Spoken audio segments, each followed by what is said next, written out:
Well, hello, my name is Michael Lipe, and welcome to the Insperity Business Resiliency webinar series. If you've been in business for any length of time, you know that your ability to attract and retain customers is all about delivering a product or a service that is both highly valued and uniquely differentiated. What problems are you solving for your customers, and are you able to solve those problems in a way that is unique in the marketplace? We often think about this as what we might call a brand promise, a commitment that you make to your customers that defines the value that they get from every business interaction with your company every time. It's the thing that I think once realized turns customers into advocates. And in much the same way, business leaders must now take a similar approach to building their employer brand, taking many of the tactics that have been historically used for marketing to prospective and current clients and applying them now to attracting and retaining employees. In fact, you could easily say that the absolute best way to build a strong customer brand is to have an undeniably strong employer brand. So without question, there exists this inseparable bond between satisfied, loyal clients and engaged, committed employees. And it's just that easy, right? But if we're to poll the business community today, I would venture a guess that attracting and retaining talent is one of the most pronounced and complex challenges that leaders are currently facing. This situation is even more evident now than that qualified workers have a wider range of job and career options than they have ever had before. No longer are geographic boundaries a limiting factor as to when, where, and even how people work. And with more than 11 million open job postings in the US and about half the qualified workers available to take them, we find ourselves in a war for talent to the extent that many of us have never seen the likes of before. Wages are rapidly on the rise. Workplace flexibility demands are more pronounced than ever. And the power balance seems to have shifted away from the employer and toward the employee. All of this giving rise to a prolonged season that we now know as the Great Resignation. So can this trend continue? Can it continue even if we face an economic downturn? Should companies struggling to remain competitive reevaluate their approach to this challenge, or are we living within a natural overcorrection accelerated by the conditions of the pandemic? Each of these questions is difficult to answer and requires a thoughtful and reasoned approach to take one of the most important issues we face in our current environment and apply it to where we are today. So that's our topic for today: winning the talent war, recruiting and retaining the very best in an age of uncertainty. Again, my name is Michael Lipe, Managing Director of Brand and Marketing Strategy and the host of the Insperity Business Resiliency webinar series. And I'm so pleased to be joined by two of Insperity's foremost experts on this topic. So please allow me to introduce them. Mary Kay Inglehart is Insperity's Vice President of Recruiting and Selection. In her 20-year career with Insperity, Mary Kay has utilized her extensive experience in business operations, recruiting, talent development, and sales to drive outstanding results. Specifically, Mary Kay has overseen the teams responsible for Insperity's corporate and client recruiting services, including Insperity's employment screening division. So she brings a wealth of practical wisdom to our topic. So Mary Kay, thank you so much for joining us today. Thank you. Good. And I'd like to also introduce Creighton Clark, Insperity's Vice President of Corporate Talent Acquisition. Creighton recently joined the Insperity leadership team and brings with him more than 25 years of experience in talent acquisition, including 15 years of specific expertise in the HR outsourcing industry. Creighton, we're thrilled to have you, so thank you for joining us for today's session as well. Thank you, Michael. It's wonderful to be here. Awesome. Okay. Well, it's great to have you both. So let's jump right into this topic, shall we?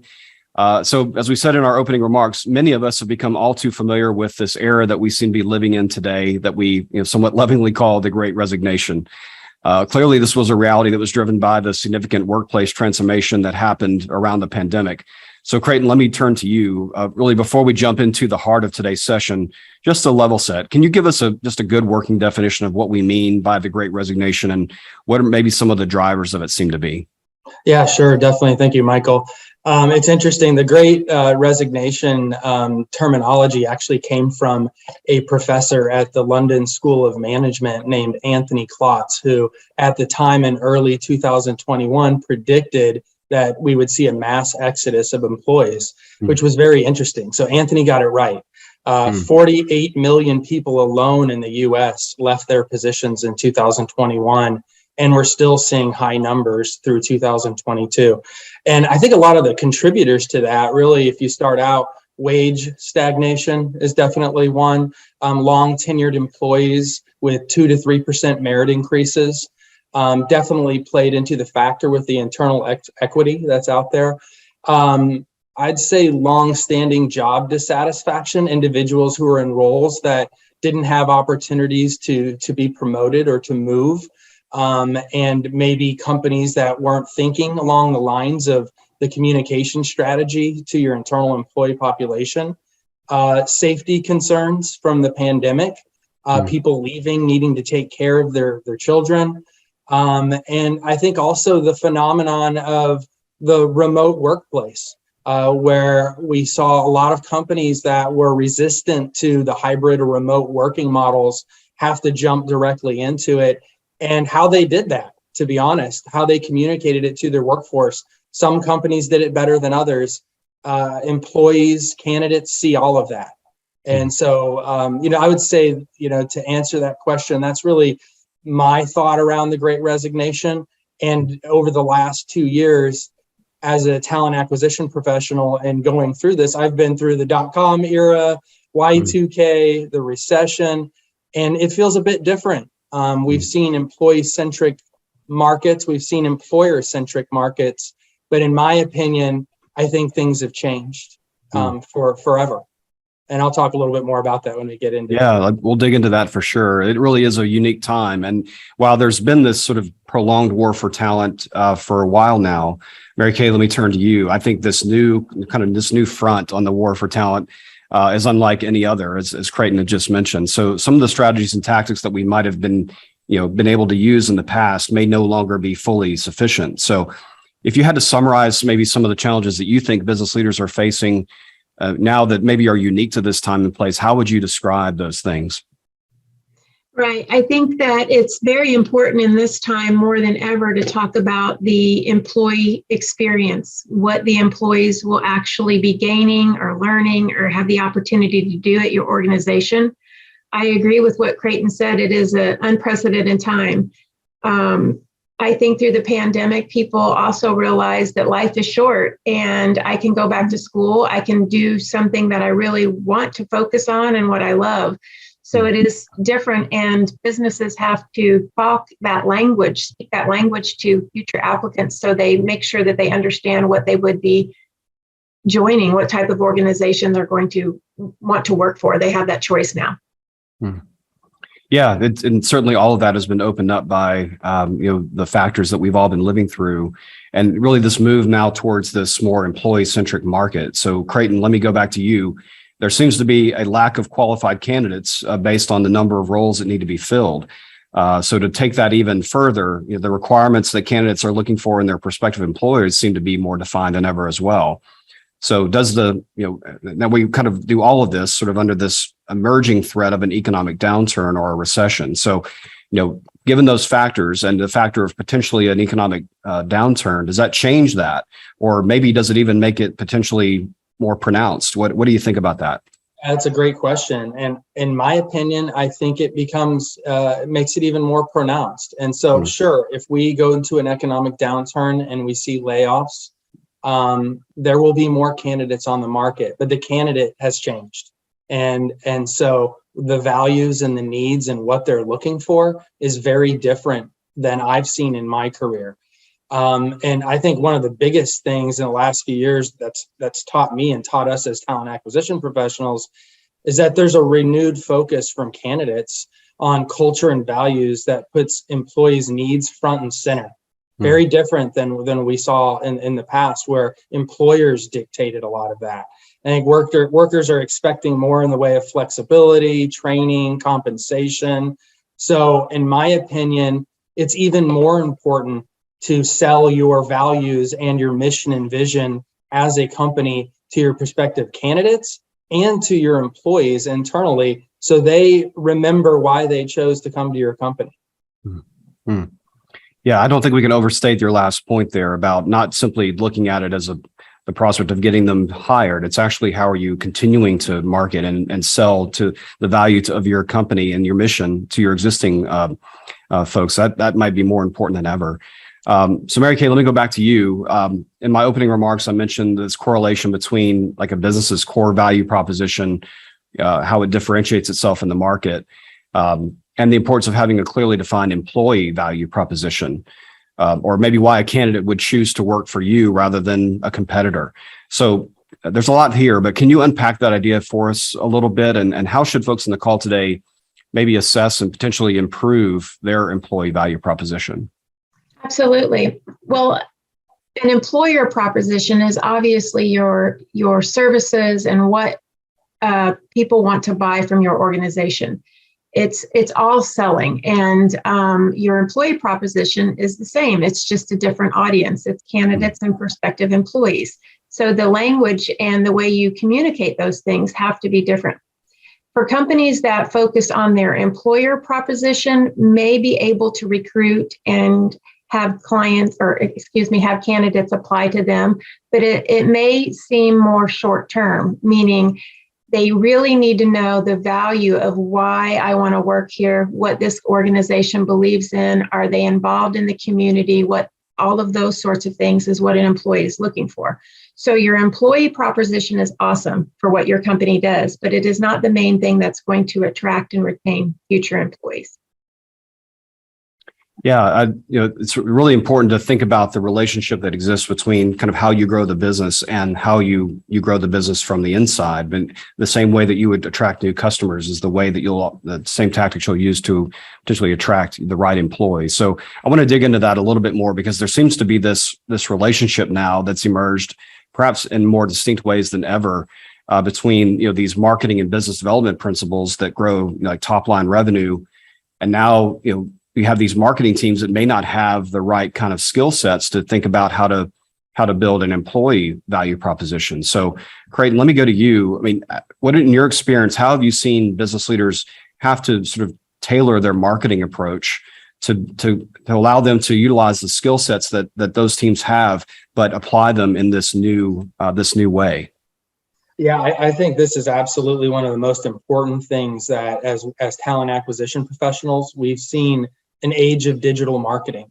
And it's crucial that your recruiting team is partnering with your marketing team to talk about your employer brand and create a recruitment marketing strategy. And what I mean by that is pull back the curtains on the values and the culture of your company. Show videos about charity work that you're doing. Talk about your interactions with clients. Spotlight your employees within the company.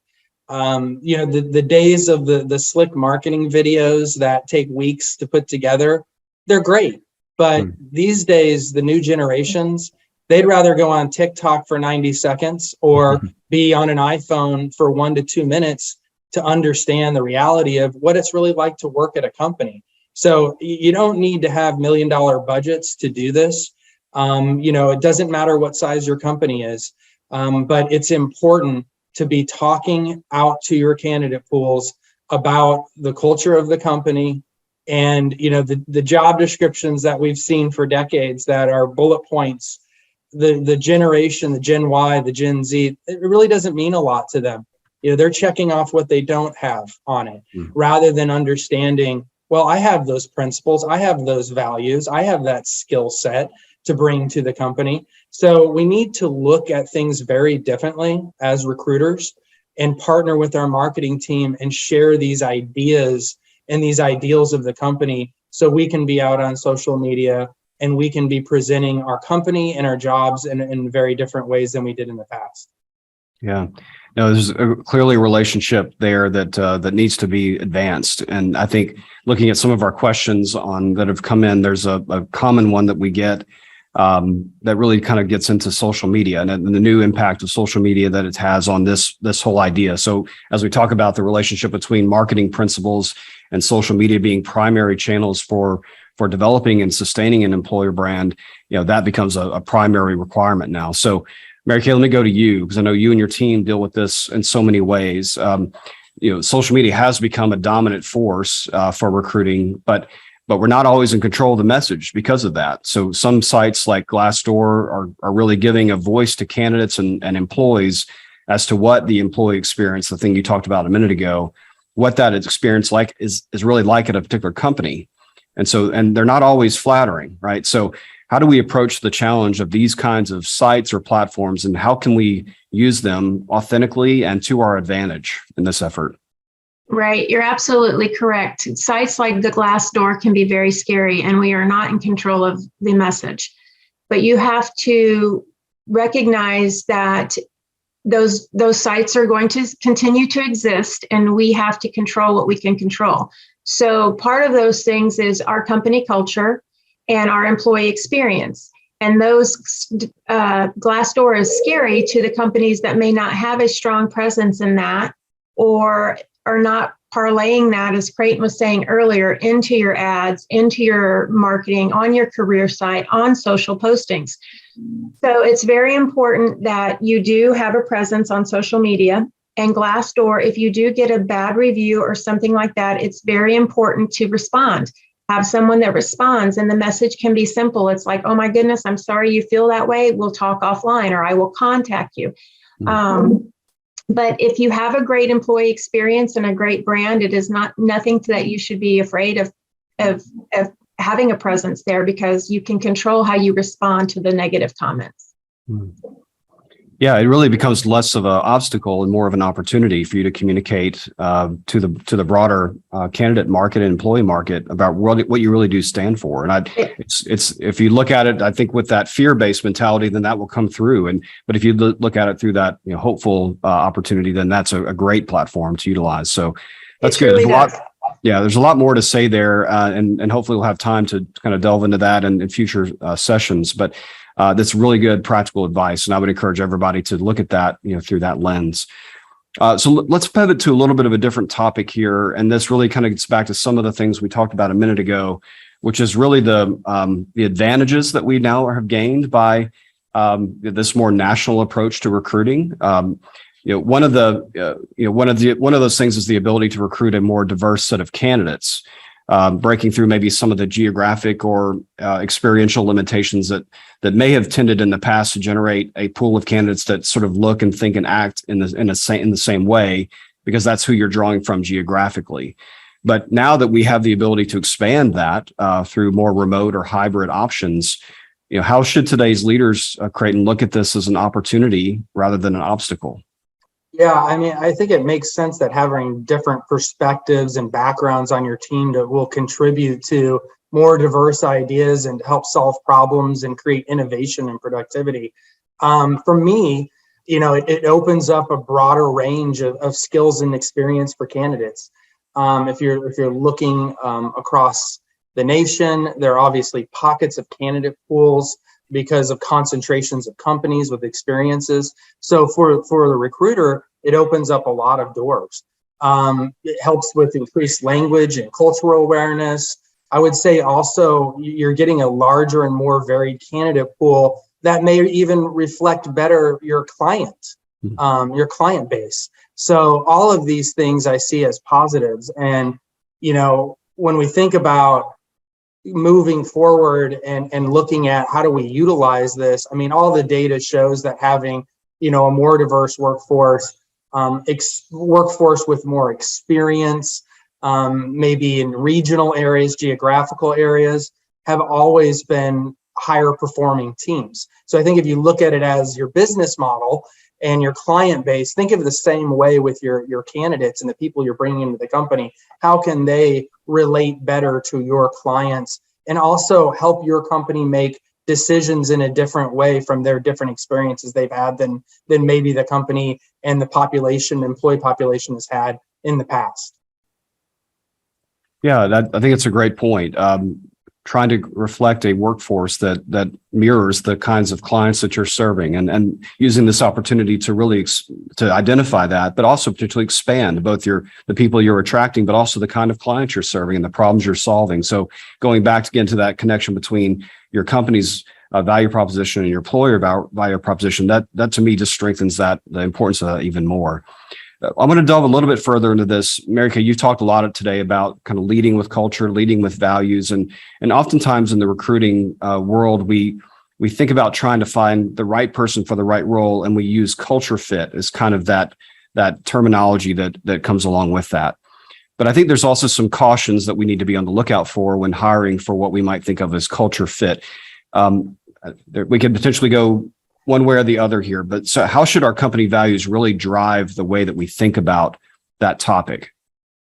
I think the caution there is if we are going to go into the hiring situation with a preconceived mold or model in our minds of what we're looking for. I think where culture becomes imperative and rises to the surface is that we should look for people who have the same values and beliefs that your organization does. For us, it's integrity, it's respect, it's talking about social involvement, community involvement, those sorts of things. If we hire to those same beliefs and core values, your culture will continue, whether you're in a remote location or right at your home headquarters. That's how we do it here, and it has proven to be very successful for Insperity. Yeah.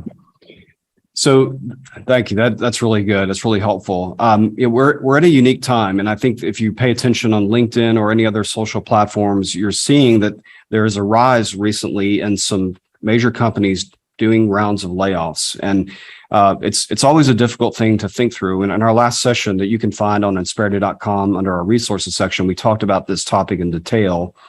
But I wanted to talk about this a little bit from the standpoint of the employer brand. One of the things that I've been so amazed by is that I've seen some real bravery from companies, from CEOs, even from people who've experienced the layoff themselves, of going onto these social platforms and talking about it openly. And particularly when you see the leaders of companies who've had to go through the round of layoffs and then openly say, we had to do this. It was one of the hardest things that we've ever had to do. But here that we have some amazing people that we want to put out there and make available to the workforce more broadly. It just speaks to that humble servant leadership that even in the midst of a difficulty, they're still looking to serve the needs of those employees, that even though they may not be able to have them on their team immediately, they're still seeking their good. And so to me, that's just an amazing thing that is sort of challenged me to think about that and to reflect on, how we think about these kinds of things through the employer brand lens. So Creighton, if you have any thoughts on that, I'd love to hear them. But I also want to sort of ask this question in the sense of if there is a scenario, where there are furloughs or layoffs, kind of a worst case scenario, how does an employer brand survive in the midst of that? In the event that something like that might occur, and not just for those who are affected by a layoff, but those who are not. How do they have confidence and know that the employer brand is strong and are committed to staying through the difficult times? Yeah, it's a great question, Michael. And economic downturns, recessions are often times of significant change, and quick decisions need to be made by companies with layoffs or hiring freezes or other things that are very, very difficult decisions to make. And the employer brand, I would argue, is even more critical during those times than ever. A lot of people, when you're laying people off, the first thing that come to mind is an employee brand, but it should be. And you gave a great example of CEOs sharing their thoughts on how difficult decisions are to make as a company, but also talking to the candidate pools that when things get better, right, they're going to have an excellent reputation. And I think it does a few things. Recessions come to an end. Economic downturns, they come to an end. So what's your strategy and plan to start hiring? If you do not have a great reputation, if you were not communicating well to your employees, they remember that. And so the companies that stand out are the ones that really reinforce their company values during this time to remind the employees that work at the company why they're there and why they love the company, which is actually directly related to 28% reduction in turnover if you look at statistics. So it's really important. It also helps refine and grow your talent pool when you're not hiring. If you're continuing to communicate, if your recruiters are sharing the brand, the charity work, the values, the culture, all of these things, people are watching, people are interested, and wondering, when the next time they're going to open up a job is. So to me, employee brand is very important during these times. And as I would say, even more critical when you're going through the toughest decisions, to communicate, to share internally and externally the message of the values of the company. That's really helpful. So as we begin to wrap up our discussion today, I want us to go back to where we started. We talked a little bit about the Great Resignation. Creighton, thank you for giving us a good, solid background on that. And we talked a lot about this idea of looking at things as either obstacles or opportunities. So, many on the call today, may be feeling or may have felt the pain of transition where we're going through, where maybe a long-term dependable employee may have suddenly left for a new opportunity that you never even saw coming. Or maybe there's this realization that attracting, the new talent that you need to grow the business, seems to be a steeper climb than ever before. You're having to rethink almost everything about how you go to that aspect of your business growth. So I want to kind of put this question out for both of you as we wrap up. And Mary Kay, I'll start with you. Where do we go from here, and how do we plan the strategies and tactics that will help position us to compete and win in this new war for talent? Well, I would first start by saying whether or not employers want to believe this or not, the pandemic has changed the way companies will recruit, I think, for a very long time. The first thing that I would like to leave everyone with is that you must focus on your employer brand. You must have a website or social presence, all of the above, on what it is like to work there, and giving future employees a window into your culture and a day in the life of what they would really be doing there, from employee spotlights to videos to whatever it takes to just get that message out there. And again, as Creighton said earlier, it doesn't take a huge budget to do some of these things. It's just making sure the thread of that message goes throughout for your current employees and for future employees. The second thing I would say as you're recruiting is you have to meet the employees where they are today. That has changed the landscape, whether they're remote, offering remote type work, hybrid type work. All of those situations are new and something that we need to get our head around, and employers need to offer, because through the pandemic, employees have realized that they can work from home and be very productive. And that is something that I would encourage all of our clients that are listening or on the line to try to pay attention to. That's good. Creighton, any thoughts from you? Yeah, I would also just add that, as Mary Kay said, the world of recruiting has changed and it takes a village. So when, the traditional days of your recruiters are doing all of the external social media marketing, they're the ones touching candidates, it's changed. Everyone needs to do that. Everyone is a representative of the company. Everyone should understand the story of the company and be able to sell the values of the company.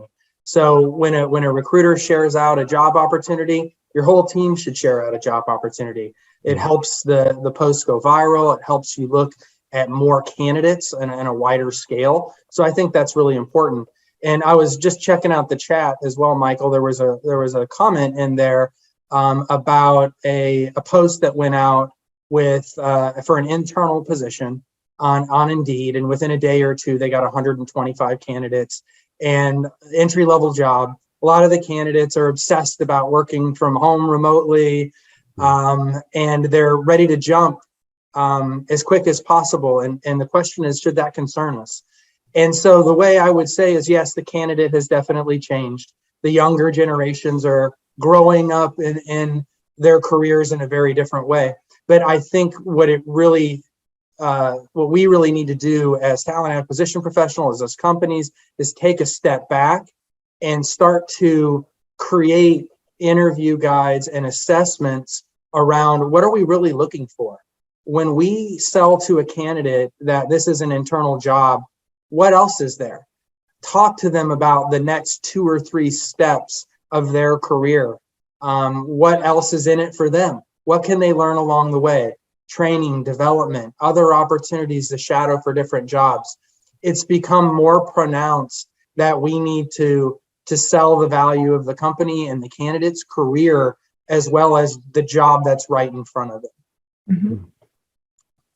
Thank you. That's really very practical and helpful advice. So thank you, Creighton and Mary Kay, for your time and your expertise as we thought through this really complex and essential topic. So, without question, what we talked about today is about gaining a distinct talent advantage in the marketplace. It's an essential part to overcoming challenges and sustaining growth, particularly if we're facing times of uncertainty. So I hope our discussion today will equip and challenge you and your team to consider the approach that you're taking to competing and winning in this war for talent. And here at Insperity, we often use the phrase business challenges have HR solutions. And we genuinely believe it because at our core, we believe that no matter what the obstacle we face, a sound people strategy will find a way to overcome it. The creativity, the ingenuity, and the resilience of the people that we have the honor of working with every day here at Insperity, it just never ceases to amaze us. And it's without a doubt the people of Insperity that when given a common mission and a set of values to work within, they never fail to rise to the occasion. So like many of you, Insperity's story of success represents every stage of business growth, from early stage startup to the challenges of getting to scale, to overcoming setbacks, to expanding to a national footprint and now serving thousands of businesses in every major market across the country at every stage of their business life cycle. And because we've lived this experience, we know that without a doubt that we can help you achieve your business growth goals as well. Our network of certified business performance advisors is here to help you do just that. So let me encourage you to visit Insperity.com and connect with one of our local team members in your area. And rest assured that we know the challenges you're facing are real because we're living them too. So let us show you how we believe the right people strategy can make all the difference for your business goals. Thank you again for joining us for this session of the Insperity Business Resiliency webinar series, and we look forward to speaking with you during our next session. Thanks again to our presenters, and until then, have a wonderful week, and we'll see you next time. Thank you.